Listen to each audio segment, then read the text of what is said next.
This experiment is light dispersion requirements. White paper, filled transparent bottle, natural sunlight. Hold a bottle in direct sunlight. Keep a paper below.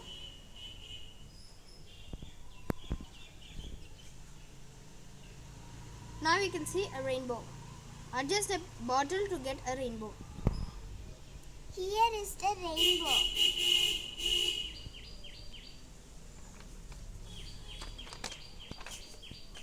Rainbows are formed when by dispersion and refraction of light. White light from the sun enters the water droplet and gets refracted. The different colors are refracted in different angles, thus forms the rainbow. Do you know the colors of the rainbow? Yes, I know the colors. Violet,